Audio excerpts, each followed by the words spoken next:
Kinabukasan, maagang sinama ni Monique ang kambal para makilala ni Sky ang paborito nitong manlalaro. Naiwan si Sheila dahil na rin sa pagod at puyat na nagdaang event. Nagising lamang siya ng dahil sa malakas sa pagkatok sa pinto at tila may nakikipagtala sa mga bodyguard sa labas ng hotel room niya. Sheila? Sheila! Open up, Sheila! Sigaw ni Alden sa labas ng pinto. What the hell was that? Bulyaw ni Sheila nang buksan niya ang pinto para na makita si Alden sa labas. Anong ginagawa mo dito? Tanong ni Sheila na nagulat na makita si Alden. We need to talk, now. Sagot ni Alden na hindi na napagpasok ng salid sa Sheila. Tila na estrato namang nagpahila sa Sheila dahil sa pagkabigla. Agad na sinara at nilak ni Alden ang pinto na may pasok si Sheila. Nasaan sila? What are you talking about? Tanong ni Sheila na hindi pa rin makabawi sa pagkagulat. The kids, where are they? Hindi naman makasagot si Sheila dahil nagugulat pa siya sa mga nangyayari. Where are they, Sheila? Ani Alden, na mababatid mo magkahalong frustration at inis na hinawakan na sa braso si Sheila. The hell you care, Alden? Umalis ka na. Sinong ama nila, Sheila? Sino? Tanong ni Alden na mahigpit ang hawak sa braso ni Sheila pero ang boses ay frustrated na may halong pagsusumamo. Not you. According to you, asshole? Galit namang sigaw ni Sheila. Damn it! Tell me, Sheila. Tell me. Ako ba? Ako ba ang ama nila? Muling tanong ni Alden na tila nang hihina at nagsusumamo na sabihin sa ni Sheila na siya ang ama ng kambal. Si Sheila naman walang emosyon nakatingin sa mga mata ni Alden. Tell me please. Tell me, Sheila. Ani Alden na tumutulo na mga pinipigil ng luha. I'm a whore, right? And a slut. Kaya hindi na nakakagulat na magkaroon ako ng anak sa lalaking hindi ko kilala. Sagot ni Sheila na titig kay Alden habang naglalanda sa mga mata nito ang mga luha.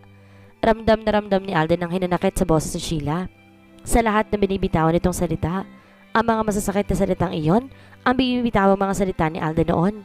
Hindi niya alam ang gagawin niya to ease her pain, but he knows what he wants and what he always dreamt of for the past 6 years. Hindi na niya mapigilan ang sarili niya. Hinawakan siya nito at hinila palapit. Hinalikan niya ito na parang wala ng bukas. Napaawang naman ang mga labi ni Sheila. The feeling is familiar. Hindi ito nagbago sa paglipas ng mga taon. Lalong lumalim ang halik ni Alden sa kanya and without knowing na tumutugon na si Sheila sa mga halik nito nang nakapikit. Oh my God! How I miss those lips! Ani Alden na tila napapaos. Alden! Wika ni Sheila na tila naghihirap ang kalooban. There is not one day sa nakalipas sa 6 na taon na hindi ko pinangarap na hawakan ka ulit ang ganito. Wika ni Alden na punong-puno ng pait. Tila naman nag-flashback sa utak na Sheila ang mga nangyari. Alam ko. Pero hindi siyang babae para sa akin. Siya ay isang malandi at kalapating mababa ang lipad. Wika ni Alden na tinabig na si Agaton at dumiretso palabas. Napaiyak na lamang si Sheila sa isang tabi sa mga narinig mula kay Alden. Bakit di mo ako kayang pakinggan? Bakit hindi mo ako magawang kausapin? Sigaw naman ni Sheila.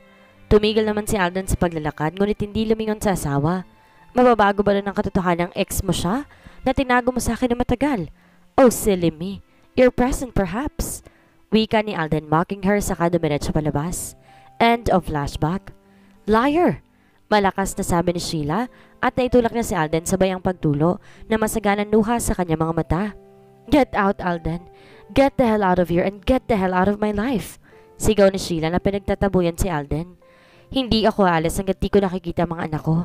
Sheila, where are they? Wala kang anak dito, Alden. Wala. Dahil wala namang itatatwa ang sariling anak. Lumayas ka. Umalis ka na. Wala akong pakialam kung masira pang pintuan na yan. Kalad ka rin mapalabas ang lalaking yan, John. Now! Wika ni Sheila sa isa sa mga bodyguards niya. Hindi akong parehong dating Sheila na madali mong lokohin sa iyong mga kasinungalingan. Tinuruan mo akong matuto ng mga bagay para hindi magtiwala sa isang tulad mo. An idiot, stupid, and a coward. Mariing sabi naman ni Sheila kay Alden. Kitang-kita mong bumalati na sakit sa mukha ni Alden sa mga binitawang salita ni Sheila. Siguro nga tama ka sa mga paratang mo sa akin, Sheila. Pero kahit kailan hindi tumigil ang puso kong mahalin ka. Naluluhang wika ni Alden. Kailanman, hindi na ako maniniwala sa'yo. Never! Never again! Mariing sagot naman ni Sheila na punong-puno ng luha. Nakapasok naman ng mga bodyguards sa Sheila at pinalalabas na si Alden. Get off me!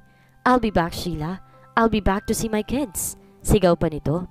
Na makalabas si Alden, napaupo na sa si Sheila at napahawak sa labi isa niyang kamay.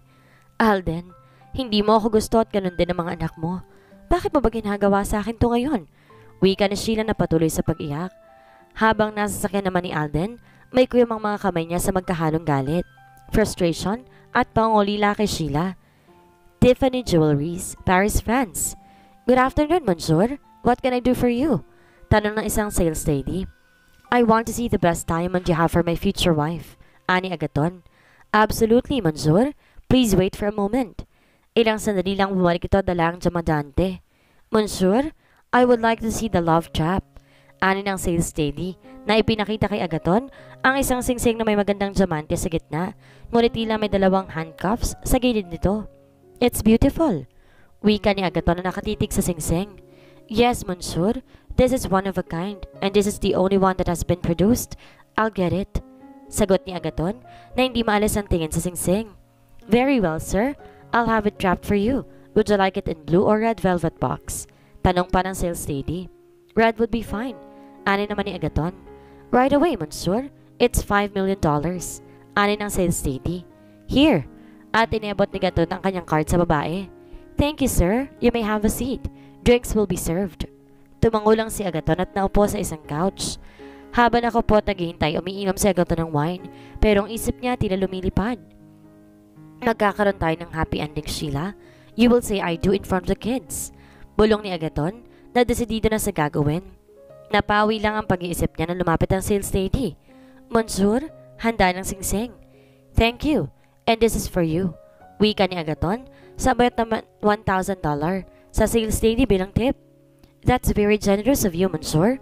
Thank you. Tuwang-tuwang sabi ng sales lady. Tumango lang si Agaton at lumabas na ng butik para isa katuparan ng pinaplano. Palace, Paris, France. Marcos, tawag ni Alden. Your Highness, find everything you can about the twins. Everything. Kunin mong kanilang impormasyon at mga larawan at lahat na mahahanap mo. Gusto ko silang makita. Napangiti naman si Marcos sa inutos ng Doc. Yes, Your Highness, and by the way, they look exactly like you. Ani Marcos, bago yung mukha na tuluyang lumabas para gawin ang pinagagawa ni Alden. Nang makalabas si Marcos, naihilamos ni Alden ang kamay sa kanyang mukha. Damn you, Alden. Ano ba tong nagawa mo? Bakit di ka naniwala sa kanya? Paano mo nahayaang lumaki ang mga anak mo na walang ama? And damn you, Agaton. Pagbabayaran mong lahat ng to. Magbabayad ka. Hahanapin kita kahit saan ka pa nagtatago. Damn it! Punong-puno ng galit na sabi ni Alden patungkol sa kanyang sarili at naiba to mga gamit sa kanyang lamesa. Hindi naman nagtagal bumalik na si Marcos sa opisina ni Alden. What now, Marcos? Inutusan kitang humanap ng impormasyon tungkol sa mga anak ko. Yes, Your Highness. At ako mga kailangan mo. Nakangiting sabi ni Marcos. What? Ani Alden na tila naguluhan bigla sa sinabi ni Marcos. I already have this, Your Highness. I just have to get it in my table. Ani Marcos sabay pakita ng hawak niya envelope. Why? I mean, bakit di mo agad sinabi sa akin? Tanong ni Alden na tila hindi makapaniwala. Dahil sa tuwing sinusubukan kong sabihin sa'yo, ayaw mong marinig ang mga bagay tungkol kay Sheila. Kaya iningatan ko ito sa tingin ko, oras na para makita mo mga yon. Nagmamadaling binuksan ni Alden ang envelope. Doon niya nakita mga litrato ng kambal, simula ng pinanganak sila hanggang sa paglaki. Naroon din ang copy ng birth certificate ng dalawang bata na nanginginig na binasa ni Alden. Name, Sky Arjun Houston, Bracamonte. Sex, male. Mother, Sheila Bell Houston. Father, Alden Bracamonte. Name, Heaven Aradel Houston Bracamonte. Sex, female. Mother, Sheila Bell Houston. Father, Alden Bracamonte. Sa nabasa, tuluyan ang kumawala mga luha ni Alden kahit nasa harapan pa si Marcos. Sky Heaven, sana'y mahanap yun sa puso niyo mapatawad yung daddy niyo. I'm sorry, Sheila. I promise you ibabalik ko ang lahat ng nawala. Wika ni Alden na luhaan na at hirap na hirap ang kalooban. Pangalawang araw na ng FIFA World Cup. Ayon sa kontrata ni Sheila, kailangan pa rin niyang kumanta hanggang sa araw na yon. Wala sa mood si Sheila pero the show must go on. Kasama ni Sheila ang dalawang bata sa venue para manood ng mga to. Kasama namang ito si Monique habang abala sa paghahanda sa Sheila. Aunt Monique, pwede po ba tayo kumuha ng popcorn? Ani Heaven. Yes, Aunt Monique, and some hot dogs too. Segundo pa ni Sky. Alright. Come on, we'll get some. Nakangating pagpayag naman ni Monique. Pumasok sila sa loob kung saan naroon ang bilihan ng gusto ng kambal. Kinabahan agad si Monique na makitang tila walang ibang tao roon, maliban sa mga nagtitinda. Sky, Heaven, let's go. Let's just grab some on our seats, okay? Ani Monique na hinihila ng dalawang bata. Ngunit bago pa man makalabas ang tatlo, may mga humarang na sa daraanan nila na nakoniporme ng Royal Guards. Get out of our way! Sigaw ni Monique ngunit walang umimik sa mga ito. Calm down. Walang panganib na mangyayari sa inyo. Gusto ko lang silang makita. Wika ni Helena na nagsalita na mula sa likuran ng tatlo. Agad namang naparap si Monique at kinabig ang mga bata palapit sa kanya. Your Highness, wika ni Monique. Sky, Heaven. Tawag ni Helena na nakatingin sa mga bata na may luha sa mga matang punong-puno ng pag-aasam. Ang mga bata na may nakatingin lang sa Reyna na tila nalilito. Akmang lalapit sa Helena sa mga bata na biglang humarang si Sky sa harap ni Heaven. Hindi ka po namin kilala, kaya wag ka pong lumapit sa amin. Hindi kami nakikipag-usap sa strangers. Seryosong sabi ni Sky na pumesa sa harap ng kapatid na tila pinoprotektahan ito. Hindi ko kayo sasaktan, ani Helena, pero hindi na siya pinatapos sa Sky. Kung ganon pararaanin mo kami at wag ka pong lumapit sa amin. Wika pa rin ni Sky na nakatingin diretso sa mga mata ni Helena. Gusto ko lang, ani Helena na umiiyak na tila gustong maabot ng mga bata. Ganito ka ba kadumi maglaro, Your Highness? Galit na sabi ni Sheila na nakarap sa Reyna, ngunit nasa likod nito ang mga bodyguards niya. Sheila, tawag ni Helena. Mom! Ani naman ang kambal agad tumakbo papalapit sa kanyang ina at yumapos dito. Are you alright, Sky? Heaven? Tanong naman agad ni Sheila sa mga anak. Yes, Mom. Hindi po siya iniyaan ni Sky na makalapit sa amin. Sagot ni Heaven at tila proud na proud sa ginawa ng kapatid. Thank you, Sky, for protecting your sister. That's very brave of you. Wika ni Sheila na hinalikan na sa ulong kambal. Sheila, hayaan mo kung makita sila. Gusto ko silang mayakap. Pakiusap ni Helena. Never. Sagot ni Sheila na iniwan mo na sa mga bodyguards niya ang mga anak bago nilapitan si Helena. Sheila, please. Hindi mo mahahawakan ang mga anak ko. Wala kang karapatang gawin yon. Subukan mong ulitin ito at makikita mong demonyong side ko. Wika ni Sheila na tilalikuran na ang Reyna. Sheila, pakiusap. Nagmamakaawa ko. Kahit mayakap ko man lang sila. Habol ni Helena sa pagitan ng pag-iyak at napaluhod na. Tumigal naman si Sheila sa paglalakad at hinarap ito. Ngayon alam mo na ang pakiramdam. Ang umiyak, ang magmakaawa na nakaluhod at hindi pinapakinggan. Ikaw ang nagturo sa akin, maging bingi sa pagsusuma mo. Ngayon, kunin ang lahat ng mga aral na binigay mo sa akin. Ani Sheila na punong-puno ng galit at hinanakit, saka ito tuluyang tinalikuran. Hinawakan na niya ang kamay ng kambal at tuluyang namabas doon. Mom, sino siya? Tanong ni Sky. Yeah, bakit po pareho kami ng kulay ng mata? Inosenteng tanong naman ni Heaven. She's a stranger, kaya dapat niyo siya kinakausap. Sinasakyan niya mga tao at pinapaiyak. Sagot ni Sheila sa mga bata. Samantala, si Alden na may naroon sa stadium na alam niyang darating ngayon si Sheila. Kakausapin niya ulit ang asawa kahit anong mangyari. Mag-uumpisa ng performance si Sheila. Nakita na rin ni Alden ang mga bata. Tila ang saya ng puso niya makita pa lamang ang mga ito. Lalapit na sana siya sa mga ito nang marinig niyang sumigaw ang mga ito. Daddy! Sigaw ni Sky at Heaven. Halos sumabog ang puso ni Alden nang marinig yun sa mga bata pero mabilis ding napalitan ng daang-daang sakit na makita niya mga itong nakatingin sa may stage. Doon niya nakita, walang iba kundi ang kapatid na sumira ng buhay niya. Umakyat ito sa stage at lumuhod sa harap ni Sheila at nilabas ang pulang taheta. Nang buksan ito iyon, naglalaman ito ng isang diamond ring.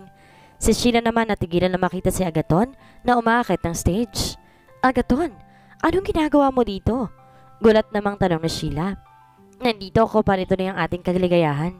Sagot ni Agaton na lumuhod na sa harap ni Sheila. Alam kong marami ka ng pinagdaanan pero alam mo na sa bawat madilim na araw ng buhay mo, nandun ako para kunin ka kapag hindi mo na kaya. Hindi ko kailangan ng trono o korona. Ang mahalaga lang sa akin ay ikaw at ang mga bata. Sheila, hayaan mo akong patuloy na mahalin at alagaan ka at ang kambal hanggang sa aking huling hininga. Pakasalan mo ako at bigyan ng kumpletong pamilyang kambal. Ani Gaton habang nakaluhod. Si Sheila naman gulat na gulat sa mga nangyayari. Hindi niya inaasahang darating ito at lalong di niya inaasahan na magpo-propose ito sa kanya sa harapan ng maraming tao. Say yes, Mom! Say yes! Sigaw naman ni Heaven. Dad is here! Go, Mom! Say yes to Daddy! Wika naman ni Sky. Masayang-masaya magkapatid sa nakikita nila. Kitang-kita ni Sheila ang ngiti at saya sa mukha ng kambal. Come on, Mom! Say yes! Daddy's waiting! Muling sigaw ni Heaven. Narinig mo mga bata, Sheila. Ani Agaton na nakangati dito. Alam niyang hindi siya ipapahiya nito lalo pat nandiyan ng kambal. Agaton, ani Sheila pero hindi niya natapos ang sasabihin dahil natumba na sa sahig si Agaton. Sa nakikita'y galit na galit si Alden sa kapatid. Hindi na niya napigilan ang sarili niya at di na nawala na siya ng pakialam sa kahihiyan. Mabilis siyang umakit ng stage at ubod lakas na sinuntok si Agaton na natumba sa sahig. Alden! Gulat na sambit naman ni Sheila na makita ang pinagsasuntok na ni Alden, si Agaton. You asshole! Ang kapal na mukha mong humarap dito. Sinira mong buhay ko. Kinuha mo ang lahat sa akin. Sigaw ng galit na si Alden habang hindi niya tinitigilan ng suntok ang kapatid. Kiniwelyuhan to ni Alden habang matuloy pa rin ang pagsuntok na isa pa nitong kamay. You are my brother and you treated me like crap. Nagsinungaling ka. You're nothing but a damn liar. 6 na taon, Agaton. You took that away from me. You stole 6 years of my life. Wika ni Alden na galit pa rin. Tila hindi mapigilan ng pagsuntok kay Agaton. Mahal ko siya. Sagot ni Agaton sa pagitan ng pagtanggap ng mga suntok ng kapatid. Walang hiya ka. Galit namang sagot ni Alden na pinagsusuntok pa rin ng kapatid. Papatayin kita. Ginawa mong miserable ang buhay ko. Kinuha mo ang pagkakataong maging ama ng mga anak ko. Paano mo nagawa yun? Kapatid mo ko, Agaton. Umiiyak na sigaw ni Alden na hindi matigilan ang pagsuntok sa kapatid dahil sa labis sa galit. Tinayo pa niya ito habang hawak ang kwelyo. Minahal ko lang siya. More than I love you, little brother. Hingal lamang sagot pa ni Agaton na may luha sa mga mata habang duguan ang mukha. Shame on you. Shame on you. Sabihin mo sa akin, paano ko mababawi ang 6 na taong kinuha mo sa akin? Tell me. Ani Alden na puno ng galit. You can't. Sa akin lang ang 6 na taong yon. And if given a chance, I will get another 20 or 30 years from you or even more. At hindi ko pagsisisihan. Not even a single part of it. Dahil hindi kagaya mo, kaya ko ipaglaban ng taong gusto ko at mahal ko. Ani Agaton na may luha na sa mga mata habang sumasabay ang pag-agos ng dugo sa mukha nito. Binitawan ni Alden ang kwelo ng kapatid at parahas ay tinulak. Hindi kita mapapatawad hanggang sa aking huling hininga. Pwede mong kunin sa akin ang lahat. Kayamanan, kapangyarihan, trono, wala akong pakialam. Pero kinuha mo ang kaisa-isang taong dahilan ko para mabuhay. Aanihin mo ang galit ko hanggang sa iyong libingan. Wika ni Alden na galit pa rin, pero tila nanghihina sa mga naririnig sa kapatid. I am not asking you to, because I'm not sorry for what I did. Sagot ni Agaton at nahihirapan ng huminga. Tama ka. Nagawa mo siyang iliyo sa akin dahil hindi ko siya nagawang ipaglaban. Nasa kanya lahat ang tamang dahilan para kamuhian ako gaya ng pagkamuhi ko sa'yo. Dahil nagtiwala ako sa'yo. Nagtiwala ako sa nag-iisang tao sa mundong to na matatawag kong kapatid. Nagtiwala ako sa taong piniling ipagkanulo ko. Wika ni Alden. Hindi pa man nakakasagot si Agaton, isang malakas na sampalan dumapo sa duguan na niyang mukha. Niloko mo kaming lahat. Lahat kami, Agaton. Paano mo nagawa ang ganong krimen? Itinapon mong lahat hindi para sa pag-ibig, kundi para sa iyong pagkamakasarili. Do you feel proud? Do you feel happiness? No, because you will never be. You are good as dead to me, Agaton. Matigas namang sabi ni Helena sa anak. Mother, ani Agaton na lumuluha na. Do not call me mother. Patay na ang anak ko. Si Alda na lang ang meron ako ngayon. Sagot ni Helena na umiiyak na. Si Sheila na may naroon sa isang tabi na hindi makagalaw sa kinatatayuan. Lahat ng naririnig at nakikita, tila hindi maproseso ng isip niya. Ngunit ang mga mata niya walang tigil sa pagluha. Mom, stop them! Stop him! He's killing Dad! Sigaw naman ni Heaven na nakakayat na rin sa stage. Mom, gumawa ka ng paraan. Dali natin si Dad sa ospital. Ani Sky. Pero si Sheila tila wala sa sarili. Turo lang ng tulong luha niya tila nahihirapang huminga habang di makapaniwala nakatingin kay Agaton. Nang marinig ni Agaton ang mga bata, napalingon siya kay Sheila. Sinalubong niya ang mga tingin nito. Sheila, beauty!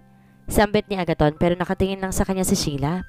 Tumakbo naman palapit sina Sky at Heaven kay Agaton at niyakap ito kahit papuro dugo ang kinikilalang ama. Daddy, bakit ka nila sinasaktan? Daddy! Tanong ni Heaven na umiiyak na. Si Sky naman humarang sa harapan ni Agaton at idinipa ang kanyang kamay. Stay away! Tigilan niyo ng pananakit sa dad ko, you monster! Wika ni Sky na nakatingin sa mga mata ni Alden. Ang marinig iyon mula sa bibig ng anak ang hindi kinaya ni Alden. Mas gugustuhin pa niyang masuntok ng ilang libong beses. Sky! Ani Alden na unti-unting lumalapit sa anak. Go away! Go away, you're a monster! Stop hurting my dad! Wika ni Sky na hindi umaalis sa harapan ni Agaton. Hindi matutumbasan ng kahit na anong sakit na nararamdaman ngayon ni Alden. Sky? Heaven? Get away from him! Ani Sheila na tila nakakabawi na, pero puno ng luha ang mga mata. Pero Mom, wika ni Sky. I said get away from him. Sigaw ni Sheila. Kaya gulong-gulong dalawa na lumapit na lang agad sa ina na iyak ng iyak. Nagsinungaling ka. Nagsinungaling ka sa lahat, Agaton. Bakit? Ani Sheila. Napahagulo na ng iyak. Sheila! Tawag ni Agaton at tila nagsusumamo. Isang sampal ang sinagot sa niya ni Sheila. Para yan sa pagsira ng buhay ko. Wika ni Sheila pagkatapos ng sampal na tila tumagos sa puso ni Agaton. Isang sampal pa ang binigay ni Sheila dito habang walang tigil ang agos sa kanyang duha. Yan ay para sa pagsira sa buhay ng mga anak ko. At isang sampal pa muli habang punong-puno ng galit ang mga mata ni Sheila. At yan, para sa 6 na taong ninakaw mo. Wika niya na tila walang ibang maramdaman ng mga oras na yon kung hindi galit. Sheila, let me explain. Ginawa ko lahat dahil mahal kita. Hindi ako tumigil na mahalin ka. Ani pa ni Agaton lumuhod pa sa harap ni Sheila at nagmamakaawa. You can go to hell now and may you rot in hell. Puno pa rin ng galit na sambit ni Sheila. Tinalikuran niyang lahat ng naroon habang hawak ang kamay ng kambal. Sheila? Sigaw naman ni Alden. Lumingon naman si Sheila na luhaan. Huwag ngayon, Alden. Huwag ngayon. Please. Ani Sheila ang iyak ng iyak. Maging ang mga bata wala rin tigil sa pag-iyak, lalo na si Heaven. Daddy! Daddy! Sigaw naman ito kay Agaton. Tila ayaw iwan ng kinilalang ama. Heaven! Tawag ni Agaton na napapikit na lang doon at walang magawa nang ilayo ni Sheila ang mga bata. Get him out of here. Matigas na utos naman ni Anton. Doon na mabilis kumilos sa mga Royal Guards para bitbitin si Agaton sa lugar na yon. Si Helena na may niyakap ang lumuluhang si Alden. I'm sorry, son. I'm sorry. Ani pa ni Helena sa anak sabay na mahigpit na yakap dito. Iyak na iyak ang mga bata hanggang sa makauwi sila sa hotel. Nakatulugan na ng mga bata ang pag-iyak na walang ibang tinawag kung hindi ang dading kinalaka nila. Si Sheila naman nasa silid niya at nakaupo lang sa gilid ng kama. Walang ilaw at ginustong magpag-isa sa loob ng silid. Walang tigil ang luhang lumalabas sa kanyang mga mata. Alden! Alden! Tawag niya sa pangalan nito. Iyon ang mga salitang nakatulugan ni Sheila. Pagising niya mugtong-mugtong mga mata niya kahit pa ilang oras lang siya nakaidlip. Nangihina tila nawalan ng lakas si Sheila. Sa lahat na narinig at nalaman niya, hindi niya alam ang iisipin. Masakit ang ulo niya maging ang puso niya. Pakiramdam niya manhid ng buong pagkatao niya. Pati ang mga mata niya ay tila nauubusan na ng luha. Dahil maagang nagising si Sheila, kaya natutulog pa ang mga bata. Ang mga ito kaagad ang pinuntahan niya.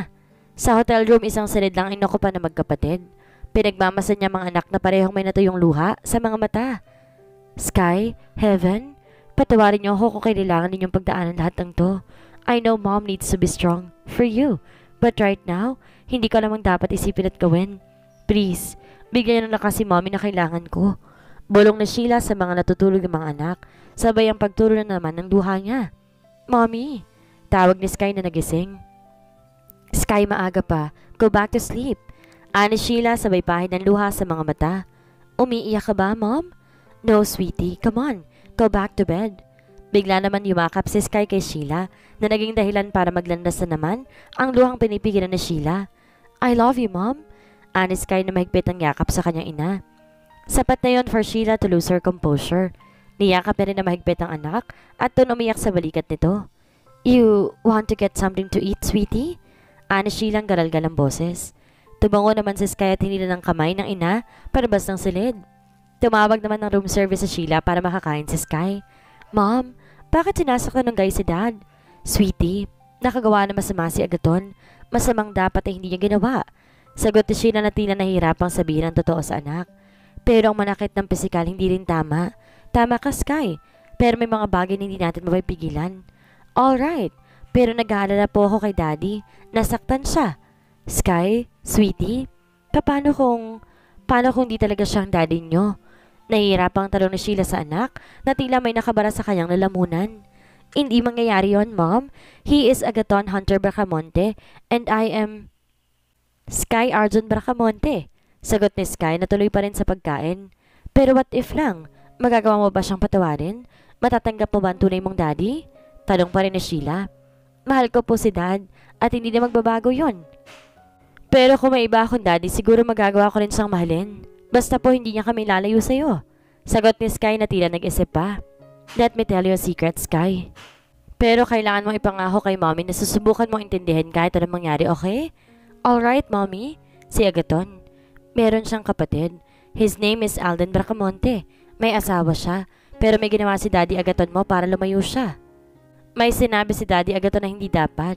His wife got pregnant but because of the things Daddy Agaton said, she left. Hindi alam ng kapatid niya na ama na siya. Honest Sheila na tila may nakabara sa lalamunan. Then he must be very lonely. Daddy should apologize. I bet he's not happy. Honest Sky na tila nalungkot para dito. Yes, he should. Naalala mo ba yung lalaki ng bugbog sa Daddy Agaton mo? He is Alden, his younger brother. Wika na Sheilang napapaiyak na. Kaya po ba galit na galit siya? Tanong ni Sky na seryoso na nakikinig sa kanyang ina. Yes, sweetie. At ako? Ako ang asawa niya. Pigil hininga namang sagot ni Sheila. Kung ganon, sa po ang tunay naming daddy. Honest Sky na tila hindi naman nagtatanong. Tumango naman si Sheila sa anak sabay turon ng duha sa mga mata niya. Bakit di niya tayo hinanap? Tanong naman ni Sky sa naging matigas ang tinig. Sky? Ali naman ni Sheila sa anak. Hindi niya ba tayo gusto, Mom? No. Everyone would have to love you. Kaya lang si Agaton, sinabi niya na anak niya kayo sa akin. Mom, I hate him. I hate him. Si dading dahilan kung bakit ka ngayon umiiyak. At yung ginawa niya sa kapatid niya ay mali. Hindi ko magagawang saktan si Heaven kaya nang ginawa ni Daddy Agaton sa kapatid niya. Mapapatado ba si Mommy for not telling you? Tanong ni Sheila na hawak ang mukha ni Sky. Hindi ako magagalit at mawawala ang love ko sa iyo, Mom. Pero ang tunay naming daddy, tinawag ko siyang monster. Siguro galit siya sa akin ngayon. Napatawa naman si Sheila sa reaksyon ng anak sa kabila ng sakit na nadarama. Don't worry. Sigurado ako maiintindihan niya. Ani Sheila na ginulong buhok ng anak. What's he like, Mom? Tanong naman ni Sky. He has blue eyes like yours in Heaven. Pareho din kayo ng buhok. At sa titingnan ko kayo ni Heaven, siya nakakita ko sa inyo. Wika ni Sheila na tila naaalala ang lahat ng detalye tungkol kay Alden. Then he must be good looking too. But do you love him? Hindi ko kaya magmahal ng iba pagkatapos niya. Sagot ni Sheila na bukal sa loob ang sinabi. Kung ganon, mahal ko rin siya, Mom. Wika ni Sky sa kaniyakap na mahigpit ang ina. Thank you. Sagot ni Sheila pero laking gulat niya nang sumigaw si Heaven na nagising na rin pala. Hindi yan totoo. Iisa lang ang dad ko. I hate you. I hate you. I hate you. Sigaw naman ni Heaven na umiiyak saka nagtatakbo, papasok ng silid. Heaven! Tawag ni Sheila na hindi inasang nakikinig pa lang isa pang anak. Nagmamadaling sinundan ni Sheila ang anak na babae, pero nagkulong to sa bathroom ng silid habang rinig na rinig niya ang mga hikbi nito. Heaven, come out please. Please, sweetie. No, leave me alone. I want daddy. I want him. I have no other dad. I want to see daddy. I want to see him. Sigaw ni Heaven habang iyak ng iyak. Heaven, lumabas ka na dyan at kausapin mo si Mommy. Please, sweetie, please. Ana Sheila na umiiyak na sa labas ng pinto. Hindi na sumagot pa si Heaven, pero rinig na rinig niya ang mga iyak nito. Daddy! Daddy! Patuloy na tawag ni Heaven kay Agaton habang iyak ng iyak. Heaven, it's me, Sky. Mommy's worried. Please come out. I'm here. Tawag ni Sky na nakikiusap sa kakambal. Heaven, please. Tawag ni Sheila na puno ng kausap. Heaven, please, stop crying. I'll give you Theodore. Just come out, please. Wika ni Sky nang tinutukoy ang teddy bear niya na gustong-gusto ni Heaven. You promise? Tanong pa ni Heaven sa kapatid. I promise. Okay, but I still wanna see Daddy. Ipangako mo, Mom, na makikita ko pa si Daddy. Ani Heaven na humihikbi-hikbi pa. Promise, sweetie. I promise. Sagot ni Sheila na nakahinga na ng maluwag nang buksan ni Heaven ang pinto. Sa palasyo naman, idinitain si Agaton. Hindi sa sarili niyang kwarto kundi sa isang detaining room sa loob ng palasyo. Hindi nakatulog si Alden at umagang-umaga pa lang. Tila wala na to sa sarili at may kaharap na alak. Saan na dinala ang hayop mong kapatid? Tanong nito kay Marcos. Kasalukuyan po siya nasa detaining room, Your Highness. Dalahin mo ako sa kanya. Pero Doc Alden, dalahin mo na lang ako, Marcos. Wala lang nagawa pa si Marcos, kundi ang sumunod. Na makarating sila sa detaining room, agad na hinarap ni Alden ang kapatid. You're early, little brother. Did not expect you till later. Ani agad na makita si Alden. Kahit konting pagsisisi, wala ka, don't you? Sarkasikong tanong ni Alden. Mahal ako ng kambal at hindi mawawala yon. Sagot ni Agaton pero may lungkot ang mga mata. Anak ko sila. Akin lang. Sigaw naman ni Alden na galit na naman. Siguro nga tama ka, mahal kong kapatid. Pero para sa kanila, you are a monster. Sa narinig, nasuntok ni Alden ang kapatid. You are the monster. You took my life away. Yun ba magpapasaya sa'yo na makitang miserable ang buhay ko? Yun ba? Ani Alden na galit pa rin. Hindi naman nagsasalita si Agaton pero malungkot na nakatingin lang kay Alden. Answer me. Ani pa ulit ni Alden na hinawakan ng kwelo ni Agaton, ngunit hindi pa nito nagsasalita. Hindi mo ba alam kung gaano kasakit ang nararamdaman ko ngayon? Hindi mo ba alam ang pakiramdam na tawagin kang halimaw ng sarili mong anak?